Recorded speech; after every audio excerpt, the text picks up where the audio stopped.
Y ahora la escuchamos, señora Díaz. Muchas gracias, su señoría. Va, aquí no tiene el micrófono. Ahí sí. Muchas gracias, su señoría. Le ofrezco disculpas por haberme demorado, pero tuve un problema técnico casi insuperable, pero que logré superar durante el receso que gentilmente me concedió el tribunal, y le ofrezco disculpas también a todos los intervinientes que estaban presentes y tuvieron que aguardar producto de mi inconveniente. Bien. Hay aspectos de los cuales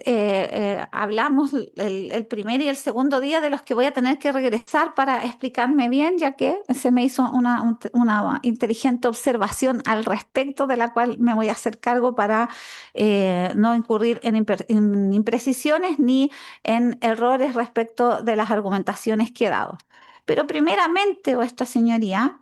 eh, quiero exponer en este momento respecto de un elemento del tipo de la malversación de caudales públicos del hecho número 2, que dice relación con la calidad funcionaria de aquel que está colocado en calidad de agente dentro de esta figura, para hacer un trabajo también de exposición respecto a mis tesis en relación a don Boris Fernando Valenzuela Calderón, que a nuestro juicio no es posible que sea condenado por la figura en la cual se ha descrito. Bien, eso es el primer tema que voy a tratar. Indicarles, vuestra señoría, que en el marco normativo básico de la malversación de caudales públicos, ya lo conocemos, que está regido por los artículos 233 a 238 del Código Penal, dentro del título quinto del libro segundo de aquellos crímenes y simples delitos cometidos por empleados públicos en el ejercicio de sus funciones. El tipo base, en la esencialidad, la descripción que realiza es que la gente sea empleado público, que la gente tenga a su cargo caudales o efectos públicos o particulares en depósito, consignación o secuestro, y que lo sustrae o consiente que un tercero lo sustraiga. A su vez, el propio artículo 260 del Código Penal define que para todo este título, quien se reputa empleado público es toda persona que desempeña un cargo o función pública en la administración central o en organismos, empresas, instituciones y municipalidades, aunque no sea de nombramiento presidencial ni reciba sueldo del Estado. Les ofrezco disculpas, señores magistrados, no obstante que conozco perfectamente bien que la norma de nuestras alegaciones en clausura debe ser oral, pero tengo que acudir a textos escritos que no soy capaz de memorizar para ofrecérselos adecuadamente. No es que esté leyendo mi alegato. Bien, desde este punto de vista, la teoría del delito, en teoría del delito estamos frente a un delito especial, porque el sujeto activo es especial y tiene que tener una calidad especial, ya que exige cualidades personales específicas del autor que la da su condición de empleado público. Existen diversos criterios por los cuales se ha dado por entendido que una persona tiene la calidad de empleado público, criterios que a veces son más severos, más laxos, o posiciones eclécticas e intermedias respecto al mismo, ya que, ¿por qué no decirlo?, fruto de las alegaciones que proponen los intervinientes, ya sea los persecutores para poder informar la tesis de persecución, o nosotros las defensas para poder apartarnos de esa oferta de tesis que hacen. Hemos elucubrado a lo largo del tiempo, yo no sé si yo he participado en alguna teoría, han elucubrado, debiera decirlo, en el pasado, grandes juristas y autores doctrinales para darle los alcances y la significación concreta a esta expresión de funcionario público que es tan amplia en su interpretación y puede ofrecer tantos medios de laxitud como de severidad, como cada cabeza o cerebro pensante que ejerza labores de operadores del derecho, y por qué no decirlo también la judicatura, que en su sentencia nos da harto trabajo para poder desentrañar aquellos alcances. Obviamente, esta defensora adhiere a la teoría del alcance más estricto, porque el alcance más estricto es el más beneficioso para nuestros representados. En primer término, tenemos que el criterio funcional del artículo 260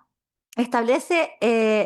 que se configura un concepto penal autónomo de empleado público de carácter funcional. ¿Y dónde está la funcionalidad, vuestra señoría? Es que no se agota en el estatuto administrativo ni en categorías del derecho administrativo y abarca a toda persona que ejerce una función pública, incluso en entidades autónomas y empresas semifiscales. También hemos visto esta posibilidad u otros organismos del Estado en que se tenga un nombramiento que puede ser no tradicional y no convencional desde el punto de vista de ser nombrado por el presidente de la República, por orden del presidente de la República, o haber sido investido en una calidad que importa un nombramiento distinto a aquellos que se realizan con formalidades. Incluso han habido malversaciones de caudales públicos respecto de funcionarios contratados bajo la modalidad que recoge la ley, que es a contrata, porque se pesquisó que tenían a su cargo caudales públicos. Entonces, la naturaleza del empleado público está íntimamente ligada también con lo que tiene a su cargo y las posibilidades que tiene en razón de su cargo de proceder. El señor Balmaceda señala que el empleado público en los delitos funcionarios es un elemento normativo que debe interpretarse conforme al artículo 260 y no según nociones restringidas del derecho administrativo. Por su parte, Videla, otro autor que se ha dedicado a desentrañar estos alcances del funcionario público, su señoría, al sistematizar doctrina y jurisprudencia sobre malversación y fraude al fisco, destaca precisamente que el primer paso es delimitar el concepto penal de funcionario público, reconociendo su alcance funcional, nuevamente vamos a lo mismo, y la necesidad real de atender a la ubicación precisa, concreta y determinada del sujeto dentro de una organización estatal y los poderes que en razón de esa ubicación este sujeto efectivamente detenta. Toda vez que no solo es la condición funcionaria la que da la posibilidad de ser agente de esta figura, sino que en razón de la misma, cuáles son las facultades, poderes o marcos de acción que puede utilizar en razón de este cargo. El sujeto activo en este tipo de ilícito es un sujeto respecto al cual se supone un deber de probidad. La doctrina mayoritaria extiende que el núcleo de los delitos funcionarios es la infracción al deber de probidad. Eso es lo que se quiere castigar y por eso la severidad de las penas con otros delitos que no son funcionarios, que son de apoderamiento por medios inmateriales también, como la estafa, la apropiación indebida, aplicable a sujetos comunes, más lo que lleva inmerso esta circunstancia es justamente el deber de probidad administrativa, que eso rige en el estatuto administrativo y que tiene consecuencias enormes en distintas ramas de la materia, no todas las cuales nos convocan para efectos de este juicio, razón por la cual no las voy a reproducir de manera íntegra y que mejor que vuestras señorías saben en qué consiste el deber de probidad, ¿no? En esa misma línea, Politov, Matus y Ramírez explican que en la malversación la especialidad no está tanto en el patrimonio afectado, sino que en la relación de custodia funcional del empleado respecto de caudales y el deber personal de corrección y lealtad de su manejo. Creo que estos son los problemas mayores que ofrecen los hechos de la acusación, ya que se ha erigido en base exclusiva a la circunstancia de que todos los funcionarios de Intendencia de Carabineros de Chile que están en esta causa interviniendo en calidad de acusados infringen el deber de probidad administrativa y participan del ilícito de malversación de caudales públicos por el mero hecho de ser funcionario de Carabineros, por el mero hecho de estar trabajando en las reparticiones en que estaban trabajando, por el mero hecho de tener algunos más y otros menos atribuciones y otras derechamente conductas que están ligadas a la naturaleza del cargo que representaban y de la cual no podían abstenerse, lo que no las abstiene del conocimiento,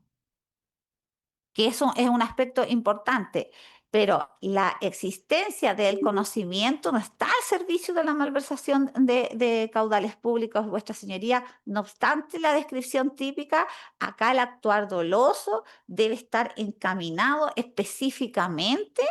a la figura de la defraudación del patrimonio estatal. Y tiene que existir la posibilidad de la defraudación, estar en control de la persona, de la gente, esa posibilidad, y no ser presumida e imbuida también de la sola posición que ocupa en una institución determinada. Existe también literatura especializada sobre las desviaciones de fondos públicos, que ha descrito muy bien el profesor Luis Rodríguez Collado, el profesor Osandón, entre otros, donde se subraya que el sujeto activo ha de ser un funcionario que tenga competencias específicas de disposición o aplicación de fondos, es decir, que tenga un cargo que le otorgue poder de administración o custodia de estos recursos. Y por eso escuchamos cuando oímos casi un poco más de un año las declaraciones de los imputados que ofrecieron estas causas, posiciones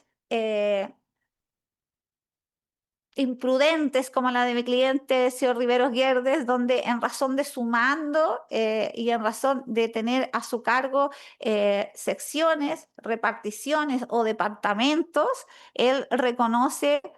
que es responsable de estos hechos, lo que la propia doctrina contradice sus palabras, ya que el actuar doloso debe estar encaminado a una decisión determinada y no se puede responder por parte de este sujeto, por más de valiente y honorable que sea, por cuestiones que hayan ocurrido bajo su mando, haya estado presente o ausente, lo haya instruido o no. Eso no alcanza el dolo directo en estos años. Tener los caudales a su cargo es la posición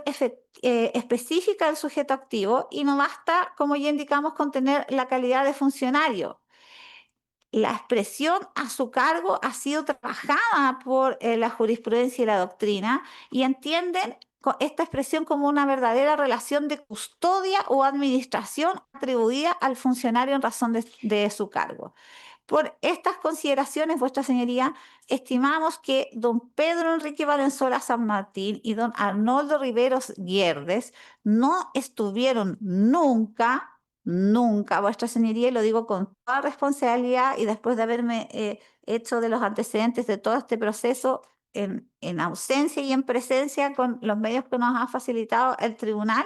de que estas personas hayan tenido esa posición que las coloca en una posición de garante de los caudales públicos y además los coloca en una posición de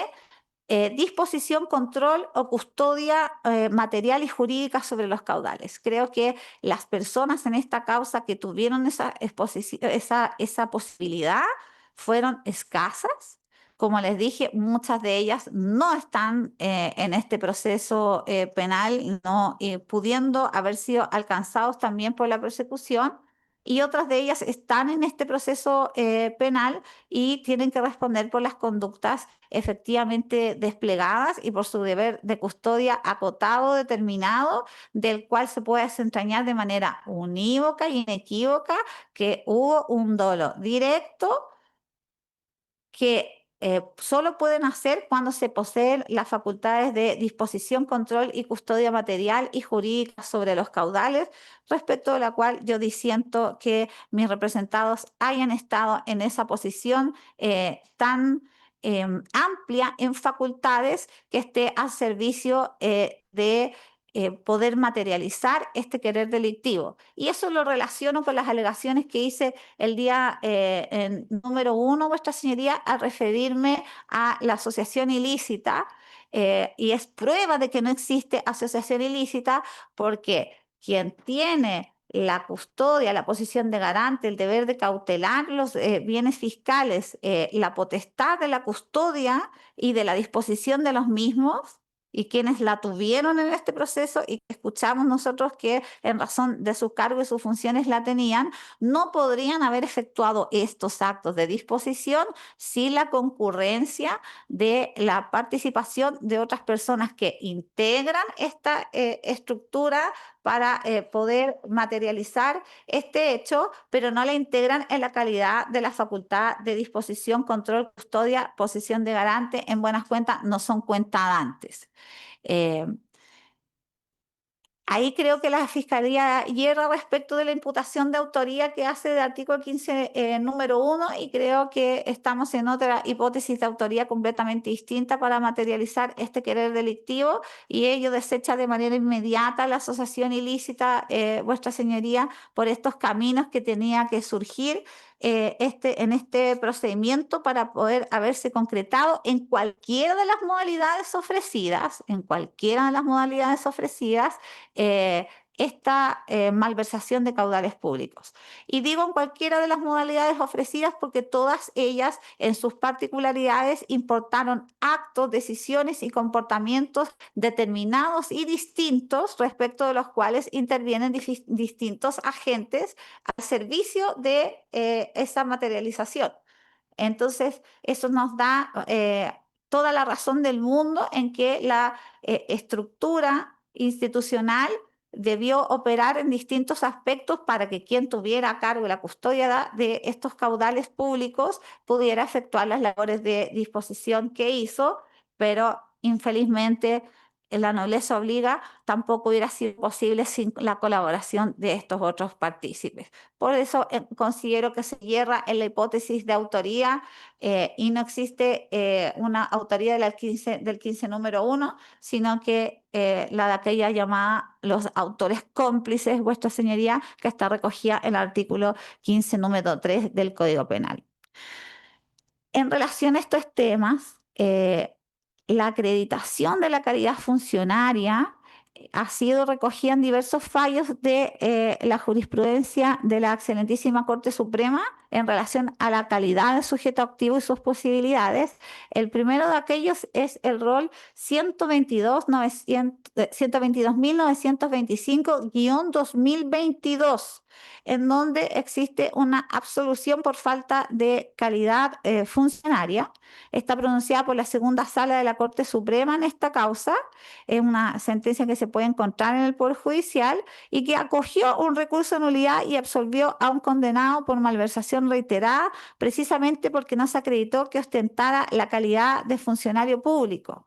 En esa sentencia, el máximo tribunal reafirma que la malversación de caudales públicos o peculado consiste en la conducta del empleado público que, teniendo a su cargo caudales o efectos públicos o particulares en depósito, consignación o secuestro, los sustrae o consiente en que se sustraigan, reconstruyendo esto al tenor del artículo 233. Subraya y destaca que debe ser un principio en principio, un empleado público quien comete el delito, enfatizando en la indispensabilidad de esta calidad. Recuerda también que el artículo 238 extiende excepcionalmente esta posibilidad a determinados particulares, que también es un tema que a nosotros nos interesa, Vuestra Señoría, y que analizaremos en unos minutos más, encargados de fondos municipales o de ciertos establecimientos conforme a la doctrina de Politud, Matus y Ramírez. El razonamiento central en este fallo es claro y se indica que si la acusación no prueba la condición de empleado público en el sentido del artículo 260, el tipo penal del artículo 233 no se configura y debe descartarse la malversación. A mayor abundamiento, Vuestra Señoría, existe jurisprudencia sobre la incomunicabilidad de la calidad de empleado público, y estas alegaciones valgan para don Boris Fernando Valenzuela Calderón exclusivamente porque no tiene la calidad de funcionario de carabineros a la época de estos hechos. En este desarrollo, nos apoyamos de otra jurisprudencia de la excelentísima Corte Suprema de 3 de mayo del año 2023, causa rol 59.856-2022, comentada en doctrina como el caso de la incomunicabilidad de la calidad del empleado público en delitos de malversación y de fraude al fisco. A partir de esta línea, el autor Escobar Beas, que está recogido además respecto de sus postulados doctrinales en la sentencia que hemos citado previamente, que los delitos funcionarios son especiales y que exigen que el autor ostente la calidad de empleado público, que esta calidad no puede comunicarse al extraneus, esto es, al particular que no la tiene, para atribuirle a título de malversación o fraude al fisco una autoría o una hipótesis de coautoría. El particular, para algunos, no responde de nada, para otros, vuestra señoría, que en honor a la verdad es la postura mayormente aceptada, responde a título de otra forma de participación, que es el cómplice, derechamente del artículo 16, y para otros, vuestra señoría, la manera en que tiene que responder este particular es la del artículo 470 número 1 del Código Penal o la del 470 número 8. De hecho, hay un fallo muy interesante del Tribunal de vuestra señoría que se pronuncia latamente sobre esos aspectos y escoge la tesis por la cual decidió punir estos hechos, y en ese caso lo hizo por la figura de apropiación indebida. En nuestro caso, vuestra señoría, la defensora que habla está por la complicidad, atendida a la falta de comunicabilidad que existe respecto de la figura del funcionario público en relación a la forma de participación de don Boris Fernando Valenzuela Calderón, y por lo tanto solicito, vuestra señoría, que en definitiva esta sea recalificada a la figura del artículo 16 del Código Penal. Ahora bien, es importante la delimitación del sujeto activo y que esta delimitación sea estricta,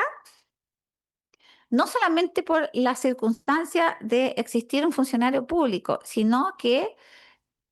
para extraer y separar a aquellos particulares que específicamente intervienen y que la ley se ha puesto en el cargo en el caso de equiparar del artículo 238, que tampoco es el caso de don Boris Fernando Valenzuela Calderón, tampoco está en la forma explicitada en el artículo 238, y tampoco fue descrito así en los hechos de la acusación fiscal, ni tampoco del Consejo de Defensa del Estado. Por lo tanto, si hubiese querido fundarse la hipótesis de autoría del 15 número 1 en estas otras calidades que permite la legislación respecto de los particulares, así debió haberse descrito en relación a mi cliente, y por lo tanto, si se hubiese descrito así, se hubiese podido enalborar la tesis defensiva en base a una descripción fáctica conocida y descrita, y no en base a un elemento normativo al cual se pueda acudir ya en la faz de juzgamiento y de decir el derecho bajo el solo pretexto de querer obtener una sentencia condenatoria. En nuestro sistema de enjuiciamiento, argumento que hemos dicho hasta el cansancio, vuestra señoría, las personas son inocentes hasta que se pruebe lo contrario, y cuando existen hipótesis respecto de las cuales existe una posibilidad normativa de entender la participación de un sujeto común y equipararla al de un sujeto especial, hay descripción específica en las normas, y por lo tanto el sustrato fáctico incoado respecto a una persona que es encausada obliga a que esté descrita esa circunstancia para que la imputación sea eficaz, sea congruente con el contenido de una eventual sentencia, y por consiguiente tenga mérito para que exista un juicio de reproche acabado y determinado del cual el sujeto haya podido defenderse, lo que en la especie no ocurre. Más sí la propuesta que hace esta abogada defensora de la calificación a título de complicidad del artículo 16 del Código Penal es posible con los hechos que se han informado en la acusación.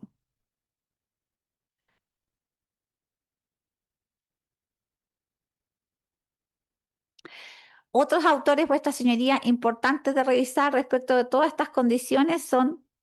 además de ya el mencionado profesor Balmaceda, el señor Mañalich, Videla, Osandoni y Rodríguez Collado, que discuten si la malversación de caudales públicos es un delito especial clásico o es un delito de infracción de deber. Dependiendo de a qué corriente doctrinal adscriban los sentenciadores, va a ser el producto del resultado de la sentencia, si se acoge la tesis de la defensa de la complicidad respecto de don Boris Fernando Valenzuela Calderón, y si se acoge respecto de este mismo de nuestros clientes, la figura del 470 número 1 o número 8. Y también estas alegaciones van a producir efectos respecto de aquellos mencionados como coautores en la intervención de estos hechos, ya que la delimitación de las posibilidades de la esfera de las atribuciones a ser considerado autor cómplice del 15 número 3, obviamente va a incidir no solamente en el marco punitivo a aplicar, sino que en la extensión del daño causado y también en el juicio de reproche, que puede ser más o menos severo dependiendo de la forma en cómo se intervenga en la autoría. Eso es una cuestión de toda justicia. Independiente que todos los autores estén en el artículo 15, no hay duda que los autores cómplices del 15 número 3 debieran ser cómplices y no autores cómplices, vuestra señoría, eso hay que decirlo, no debieran estar en la figura del 15 número 3 y la figura del artículo 16 no debiera ser lo residual que es e indicar solamente la facilitación de los medios, porque si queremos buscar una diferencia entre el artículo 15 número 3 y el número 16 del Código Penal, es tan delicada esa línea de fineza que ¿por qué no podría no prosperar la tesis de la complicidad respecto de los señores Valenzuela, San Martín y Riveros Guerdes, única y exclusivamente quizás por las posiciones en que se encontraron respecto a ciertos documentos en que eran los únicos autorizados para suscribirlos y reconocieron hacerlo, firmas registradas y aquellos elementos que tienen que ver con aperturas de cuentas bancarias o reaperturas de cuentas bancarias, como mis clientes honestamente lo manifestaron al tribunal. No buscamos salir, vuestra señoría, de estos hechos con maniobras argumentativas tendientes eh, a indicar lo mal construido que está el artículo 16 y el 15 número 3. Yo lo pienso y lo voy a pensar hasta el día de mi muerte y ojalá alguna vez lo modifiquen, pero la ley es la que está y no la que nosotros queremos que esté, y de la manera que está descrita, estas conductas colaborativas de autores cómplices, ellos mismos las refirieron al tribunal y apoyados con otros elementos que existieron durante el proceso, parecen tener asidero en cuanto a que exista un juicio de plausibilidad respecto de lo que ellos aportaron en sus declaraciones a algunos aspectos que se recogieron y se levantaron de la prueba ofrecida para acreditar los hechos. Lo que sí tenemos claro, vuestra señoría, que para el desecho del artículo 15 número 1 respecto de estas dos personas, ellos nunca estuvieron de acuerdo a la tesis del profesor Videla y que escribe esta abogada defensora en una posición de garante de los caudales públicos. Es más, fueron trasladados y modificados en sus funciones mientras esto ocurría. Incluso hubo un imputado cuyo nombre no voy a mencionar para no generar una discusión infeliz e innecesaria respecto de otras personas que intervienen en este proceso y de sus representantes. Cada uno está haciendo el trabajo lo mejor que puede y defendiendo las posiciones de sus clientes, a las cuales son nuestra verdad procesal, son lo que debemos acreditar y a la cual debemos ser dignos de ofrecerlas con toda la lealtad del mundo. Pero hay imputados que tenían posición de garante y dominio absoluto de la la circunstancia y no lo reconocieron. Y las intervenciones de don Pedro Enrique Valenzuela San Martín y don Arnoldo Riveros Guerdes incluso excedían la condición de posición de garante, más dieron cuenta pormenorizada de aquellos actos que eran extremadamente necesarios para que estos hechos se dieran de la manera en que se dieron. Ahora, tampoco existe la posibilidad de, respecto de don Boris Fernando Valenzuela Calderón, de verse alcanzado por ninguna de las hipótesis del artículo 238, lisa y llanamente porque no tiene deber de probidad. Al no existir deber de probidad funcionaria, no puede entenderse ni siquiera, como lo han dicho algunos, que se puede ejercer una labor pública sin tener la calidad de funcionario público. Por ejemplo, me disculpo por el ejemplo tan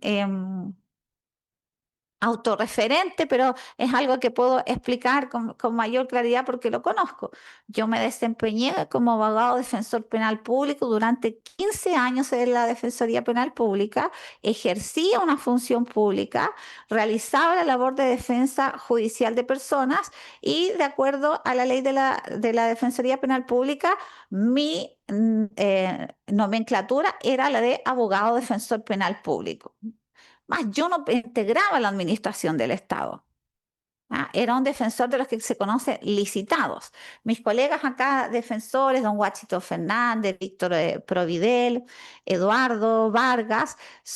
no son defensores penales públicos. De acuerdo a la normativa de la Defensoría, son defensores locales, son defensores que trabajan directamente para el Estado, dependen de él y es el Estado que los remunera. En cambio, en la ley de la Defensoría Penal Pública se indica que los defensores penales públicos son aquellos que tienen la calidad de defensores licitados y por eso reciben esa nomenclatura. Y eso lo relaciono con esta circunstancia, vuestra señoría, porque el ejercicio de alguna actividad pública o de una función pública no entrega la calidad de funcionario público. Lo queramos o no, eso no está determinado por la función, está determinado porque se tenga la calidad y que en razón de esa calidad la función tenga esta naturaleza. Y solo así es que puede nacer esta circunstancia, por lo tanto, don Boris Fernando Valenzuela Calderón jamás puede verse alcanzado y comunicado por esta condición y las únicas posibilidades que él tiene de que se haga un juicio de reproche en razón de él son las que hemos propuesto precedentemente.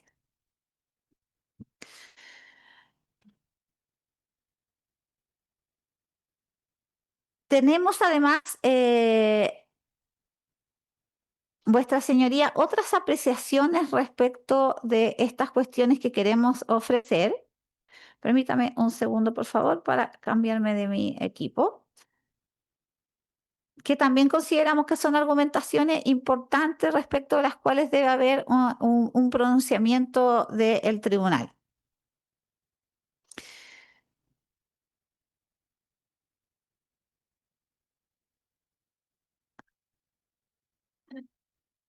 Y que informan además la imposibilidad de autoría por sobre respecto del sujeto extraneus, del que es particular, y que también están recogidas en jurisprudencia doctrinariamente sistematizada que corresponde a la que hemos mencionado, vuestra señoría, y además hay tratativas respecto de esta circunstancia, no solamente a título de complicidad o de aquella figura que hemos indicado antes del artículo 470, número 1 y 8, que han recogido fallos de otros tribunales, sino también que existe una figura de encubrimiento de aquel particular que interviene en el ilícito de malversación de caudales públicos, que también es sostenida por Politov Matus Ramírez e incluso Enrique Curí respecto de la forma de intervención de un particular que también es una circunstancia que subsidiariamente alego respecto de don Boris Fernando Valenzuela Calderón, luego de mi tesis de la complicidad, ya que el encubrimiento es ligado en esta faz del delito respecto de los autores antes mencionados por la intervención en encubrir los resultados del delito. Desde el momento en que se facilitan cuentas corrientes para que haya consignación de fondos en las mismas, es una figura que encubre a quien interviene en un delito y perfectamente posible y aplicable a don Boris Fernando Valenzuela Calderón. Él ya lo indicó con todas sus letras, que facilitó su cuenta corriente para que existieran depósitos, que cobró depósitos, que entregó dineros, que incluso hizo participar infelizmente a su hermano en esta actividad, todo un sujeto extraneus, de nuevo lo mencionamos, ajeno a la administración pública, no tiene nada que ver con la administración pública, no es funcionario público, no tiene la calidad de garante de caudales fiscales, ni jamás lo tenía a su cargo, pero interviene de esta manera. Entonces, dependiendo de la tesis a la que ascriba vuestra señoría, en el caso de Boris Fernando Valenzuela Calderón, cuando comienza su intervención, que a nuestro juicio es con una época bastante posterior a que se iniciara la comisión de estos hechos, que ya hemos dicho que vienen del año 1980 y tanto, su señoría, y no nos olvidemos de eso, que de ahí los imputados cuentan que ocurren estas cosas. Incluso alguno mencionó antes del año 2000 y mencionaron a funcionarios que hoy no están vivos o que lo estuvieron, pero no fueron objeto de persecución penal. Entonces, el momento en que se determine la responsabilidad de don Boris Fernando Valenzuela Calderón le va a dar luces a ustedes si la forma de participación de él es aquella de la complicidad o es la del encubrimiento o la del artículo 470, número 1 u 8, como han recogido doctrinalmente otra recogido al respecto los que he citado precedentemente. Lo claro está es que don Boris Fernando Valenzuela Calderón no puede ser coautor, y sí podría ser un autor por inducción, pero tampoco se ofrecieron elementos en la acusación para indicar que él ha instigado o inducido a que se cometa este delito. Muy por el contrario, ya puesto en marcha este plan criminal, él toma conocimiento de estas circunstancias y interviene a requerimiento de una de las personas cuando ya este iter criminis estaba en desarrollo, de manera tal que necesariamente la autoría por instigación debe ser excluida cuando no existe una descripción fáctica que acompañe a esta teoría para poder alcanzar la coautoría. Entonces, lo que quiero decirles, vuestra señoría, es que la autoría respecto de estos hechos no puede ser bajo ningún respecto alcanzada a través de figuras residuales de formas de participación y de intervención que tenga el Código Penal sobre texto de que exista una posibilidad inequívoca de condena en la manera en cómo solicitan los persecutores. Como ya hemos indicado en el primer día de nuestras alegaciones, las acusaciones se hacen y son soberanas por los persecutores para realizarlas y por lo tanto la traba de la litis debe ceñirse única y exclusivamente a lo que en ella se contenga y no posibles especulaciones que quizás podrían ser posibles incluso, pero el juicio oral y la única persecución y la faz de juzgamiento tiene un marco delimitatorio respecto del cual las elucubraciones podemos tener muchas como seres pensantes para poder tener ideas de lo que podría haber ocurrido, mas si ellas no están descritas y informadas debidamente en la acusación, mal pueden producir un efecto que perjudique al acusado para alcanzar la hipótesis de autoría en circunstancias no descritas. A nuestro juicio, don Boris Fernando Valenzuela Calderón es un cómplice en estos hechos y no puede ser alcanzado por otro tipo de figura. ¿Y eso por qué lo mantengo, no obstante mi alegación del artículo 17? Justamente por la permanencia en el tiempo y por el principio de ejecución de estos hechos. Eso es lo que informa mis alegaciones en esta parte. Ahora, quiero aclarar algunas alegaciones respecto de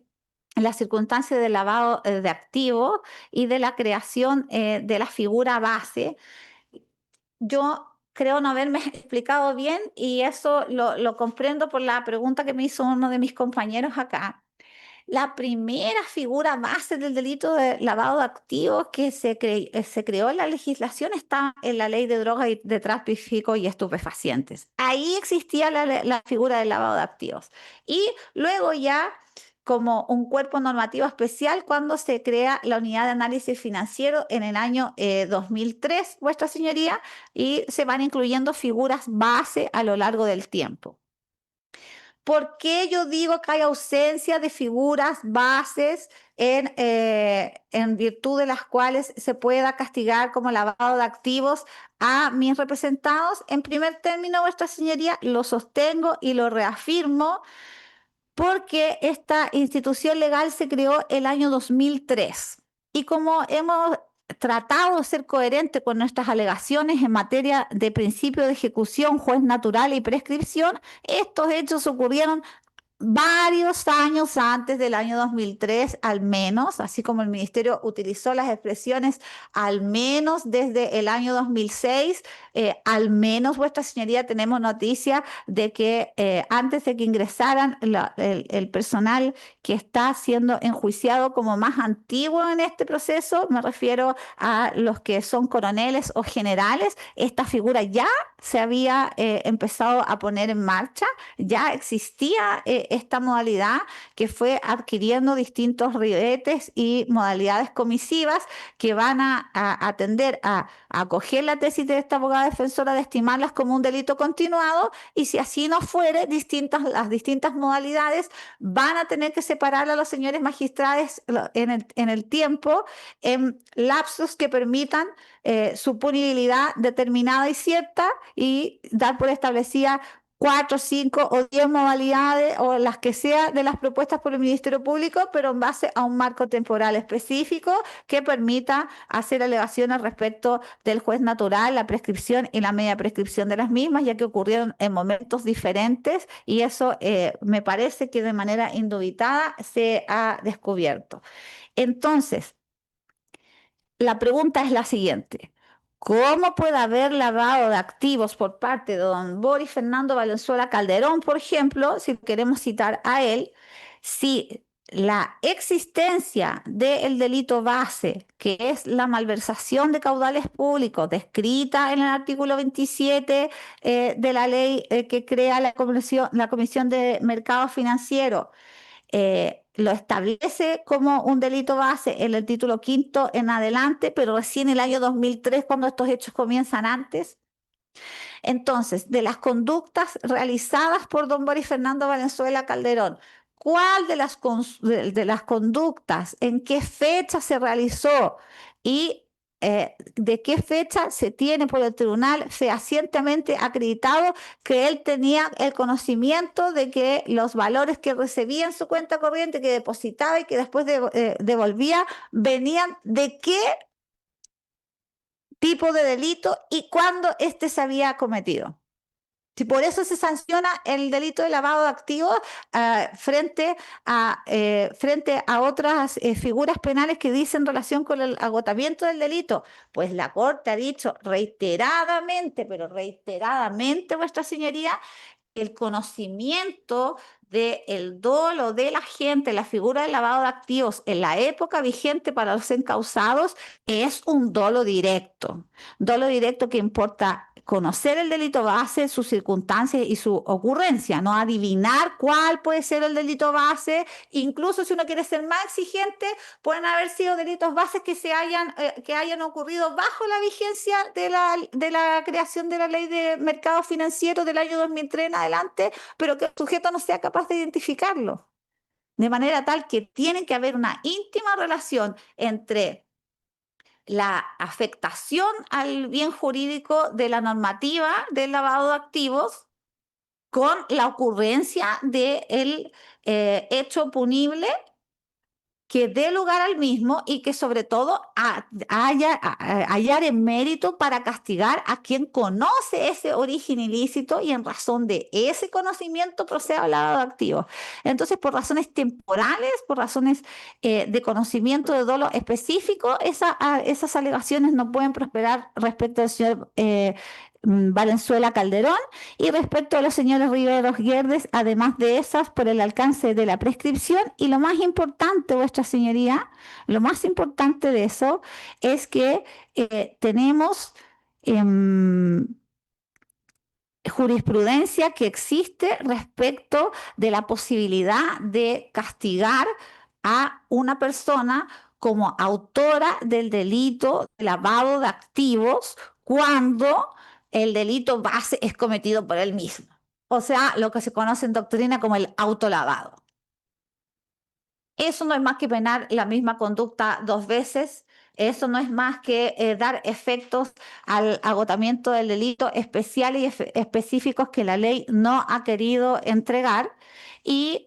una circunstancia que contraviene el principio de non bis in idem, la Convención Interamericana de Derechos Humanos, el Pacto de Derechos Civiles y Políticos de San José de Costa Rica, el principio de doble castigo por el mismo injusto recogido en los tratados internacionales y sobre todo la dogmática del concurso aparente de leyes penales y del agotamiento del delito.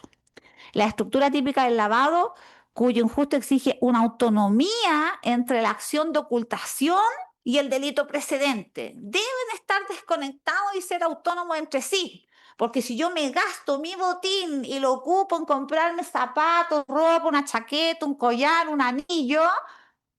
y compro bienes, resulta que los compré con el botín que yo ocupé y al ponérmelos, los anillos, los pago, me dan la boleta, tengo en mi posesión algo ilícito, no por eso voy a estar cometiendo lavado de activos, ojo. Entonces, lo que se obtiene producto del actual delictual no puede ser sancionado como lavado de activos porque es una conducta que importa una doble penalidad y un autolavado que el marco normativo no lo permite. Si acá lo que se quiere castigar es,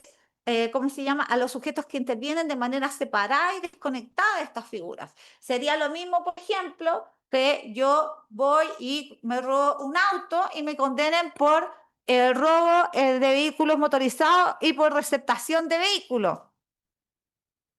¿Cómo yo voy a resultar condenada por receptación del mismo vehículo que me robé?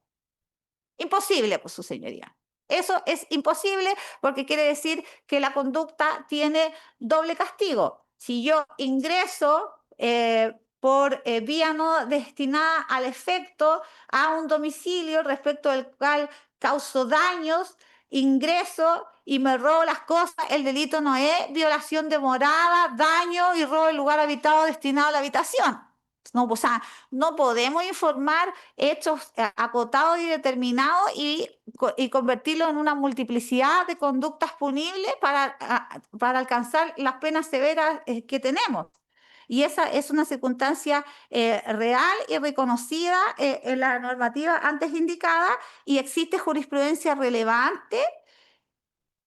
que impide y que especifica la conducta del non bis in idem y impide que las conductas que forman una unidad natural de acción sean penadas por separado, que impide que la existencia de identidad de un fundamento fáctico y jurídico, aunque se pretendan aplicar en distintos tipos penales, no sea posible. O sea, la conclusión jurisprudencial es que malversar, apropiarse y luego disponer del bien propio de la malversación es un único proceso delictivo sin posibilidad de ser penado por separado. Fallos 12.688-2019, Excelentísima Corte Suprema. Fallo 18.239-2017, Excelentísima Corte Suprema. Fallos, vuestra señoría, y esto es importante respecto de la identidad del fundamento fáctico y jurídico, aunque se pretendan respecto al mismo sustrato fáctico aplicar distintos tipos penales a una conducta del Tribunal Constitucional, vuestra señoría, rol 2432-13. La doctrina que adquiere a la teoría del injusto homogéneo, que también la desarrollamos para efectos del delito continuado, también aconseja, vuestra señoría, la imposibilidad del autolavado y del gasto y la disposición de la figura de apoderamiento en cuestiones que decida el hechor realizar con lo que obtiene del mismo. El autor del delito precedente no realiza lavado de activos cuando la acción posterior es simplemente la continuación natural del disfrute o aprovechamiento del objeto del delito base. Es una unificación ya jurisprudencial que sostienen autores como Bascuñán, Echeverre y Mañalich, hablando de la rotura del nexo causal, de la falta de constitución y de generación de lo injusto desde el elemento volitivo del dolo, y de la ruptura funcional entre el delito precedente y la acción subsiguiente de aquellos delitos que producen efectos permanentes homogéneos en el tiempo y cuyo agotamiento del delito no puede ser sancionado como una conducta aparte. Respecto al agotamiento del delito, también tenemos sentencias, vuestra señoría, de la excelentísima Corte Suprema, que lo han dicho expresamente, que el agotamiento natural del delito no puede configurar un nuevo delito sin vulnerar el principio del non bis in idem, rol 18.239-2017, donde se toca este tema de manera específica, y así existen indudables trabajos respecto de los cuales están al servicio de esta tesis que hemos propuesto y que es recogida en doctrina y jurisprudencia, que básicamente apunta a no castigar dos veces la misma conducta y a los efectos del agotamiento del delito y las decisiones que se tomen con el uso, el gasto y los movimientos que se hagan con el propio botín no pueden importar la conducta autónoma separada que quiere castigar el legislador con el lavado de activos. Así las cosas, vuestra señoría, creo que a lo largo de estas 3 jornadas les he ofrecido antecedentes suficientes para poder postularles cuál es mi hipótesis, en la que en síntesis le refiero, que es la siguiente. Solicito la absolución de don Pedro Enrique Valenzuela San Martín respecto de los cargos formulados en relación al delito de lavado de activos y asociación ilícita. Segundo, respecto de don Pedro Enrique Valenzuela San Martín, respecto de la malversación de caudales públicos, la hipótesis a aplicar según la defensa y correcta es la del 15 número 3, vuestra señoría, y en la modalidad del delito continuado como hemos explicitado. 4. Respecto de don Arnoldo Everardo Riveros Guerdes, hemos solicitado la absolución por el delito de lavado de activos y de asociación ilícita, informados también por normas de la prescripción respecto de él y por los mismos argumentos que hemos indicado el señor Valenzuela San Martín. Y respecto de la figura del fraude al fisco, también, de la malversación de caudales públicos, estimarla como un solo hecho, un delito continuado, sin perjuicio de las alegaciones de prescripción y media prescripción, que ahondaremos en las eventuales audiencias que sigan a esta, más la única de la cual hay que pronunciarse en definitiva es aquella expuesta en los términos del artículo 264, letra E, en relación con el artículo 265 y el artículo 93, números 6 y 7 del Código Penal, más que pues las medias prescripciones no son excepciones en materia del juicio oral. 4. La absolución de don Boris Fernando Valenzuela Calderón respecto de las figuras de lavado de activos y de la figura de asociación ilícita, vuestra señoría. la absolución de don Boris Fernando Valenzuela Calderón de la participación culpable imputada a título de autor del 15 número 1 del ilícito de malversación de caudales públicos por ser una figura imposible de penar atendida su falta de calidad funcionaria, haciendo alegaciones subsidiarias. Por consiguiente, en el siguiente sentido: uno, que sea considerado como cómplice del delito continuado de malversación de caudales públicos. Dos, que sea considerado como encubridor del delito continuado de malversación de caudales públicos. Tres, y también subsidiariamente, que sea castigado conforme al artículo 470, número 1 del Código Penal. Y cuatro, también de manera subsidiaria, que sea castigado conforme lo previene el artículo 470, número 8 del mismo cuerpo normativo, por todas las alegaciones que traté de exponer a vuestra señoría. Así las cosas, tribunal, con esto doy término a mis alegatos en representación de los señores Valenzuela Calderón, Valenzuela San Martín y Riveros Guerdes, agradeciéndoles la paciencia, el tiempo dedicado. Me disculpo por no haber utilizado las jornadas que en un comienzo anuncié que eran 6, después por los temas, según las buenas cuentas de vuestra señoría, se convirtieron en 8, más he estimado, vuestra señoría, que una reproducción más sintética ofrece mejores antecedentes para vuestra atención. Y también me disculpo porque con ello voy a provocar necesariamente la coyuntura de tener que solicitarles un receso respecto del término de mis alegaciones hasta el día 25 de noviembre del año 2025, en que iniciaría su exposición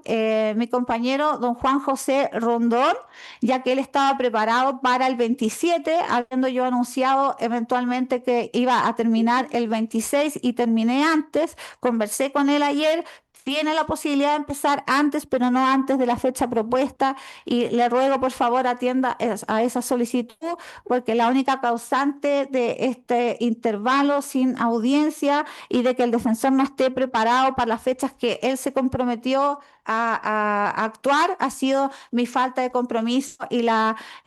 disminución ostensible en el tiempo que inicialmente solicité. Eso es. Bien. Don Juan José Rondón está presente en esta audiencia. ¿No está? Ah, ya, entonces entendemos Sí, que yo. está usted y habla usted por él en cuanto a que él iniciaría entonces su alegato de clausura el día 25. Y como le decía, le ruego que acceda a la solicitud, porque la causante de este desencuentro temporal he sido yo. Es que si no mal recuerdo, cuando fijamos las fechas de inicio de los alegatos, se planteó esta situación y quedamos que para certeza de cada uno de los intervinientes, si ocurría lo que ha acontecido ahora, comenzarían en la fecha que estaba fijada para cada defensor, de acuerdo a esa audiencia de coordinación, sin perjuicio de que se pudiese adelantar como ha acontecido ahora respecto de don Juan José Rondón por don Robinson Carvajal. Si él me comunicó que Así el que, 25, si vuestra ya. señoría lo ordena, está en condiciones, o la época original, como ustedes ordenen, estamos a sus gratas órdenes, su De señoría. acuerdo a los antecedentes, sería contar del 25 y ahí vamos viendo cómo seguimos hacia adelante de acuerdo a la disponibilidad de cada una de las defensas. Entonces, en ese entendido, Magistrado, entonces, sí, don Jaime. magistrado, yo solicitaría que se mantuviera el día 26 don José Rondón, atendido que de todas formas yo estoy coordinado para el 26, día 11 de diciembre, los demás defensores también se coordinaron para ello y entiendo que uno se puede adelantar o se puede atrasar, pero bajo este respecto solicitaría que se mantuvieran las fechas, magistrado. Don Jaime, lo que ocurre es que si don Juan José termina antes, respecto de las demás defensas, acabo de decirlo, se va a mantener la fecha original, sin perjuicio de que alguno esté en condiciones de poder adelantarlo, pero si no se respeta lo acordado en aquella audiencia de coordinación que tuvimos al término de las clausuras de los persecutores. Así que no va a haber Perfecto. problema en eso y se mantiene respecto de las demás defensas la fecha ya fijada, sin perjuicio que don Juan José pueda adelantarlo como se ha propuesto en esta audiencia. Por tanto, haríamos receso entonces hasta el día 25, que retomamos la audiencia a las 9 de la mañana. ¿Bien? Bien, su señoría. Ah, ¿se está conectando? Ya, entonces esperemos unos segundos porque viene don Juan José. Don Juan José Rondón, ¿me escucha?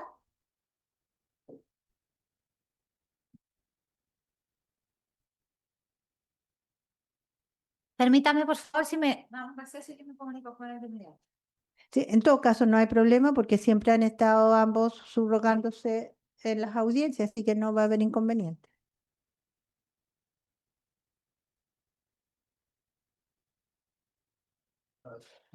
Ya.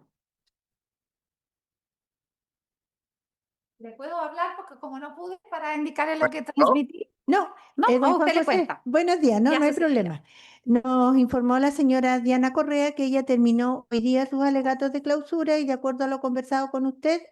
comenzaría su cierre de los alegatos de cierre el día 25, no el 27 como se había propuesto inicialmente. Sí, magistrado, no habría problema, pero entiendo, según lo que me conversó Diana, de que el tribunal estaría por mantener a firme las fechas fijadas con anterioridad. No, o sea, si hay cambios como este que pueden aceptarse, no hay problema porque las audiencias están fijadas para esto y la del 25 no está ocupada por ningún defensor, entonces si usted lo adelanta no hay problema, sin perjuicio de que respecto de los demás defensores se mantiene la fecha por cada uno de ellos solicitada, a menos que alguno también estuviese en condiciones de adelantar. Si no, vamos a mantener lo que ya se dijo. Así que no sé qué va a hacer usted, si va a partir el 25 o el 27. La señora Diana informó que usted partía el 25. Bien, lo dejamos entonces, si nos prueban para el tribunal, para el 25 del 26. Ya, perfecto. Entonces hacemos receso, como habíamos dicho, hasta el día 25 que retomamos la audiencia a las 9 de la mañana.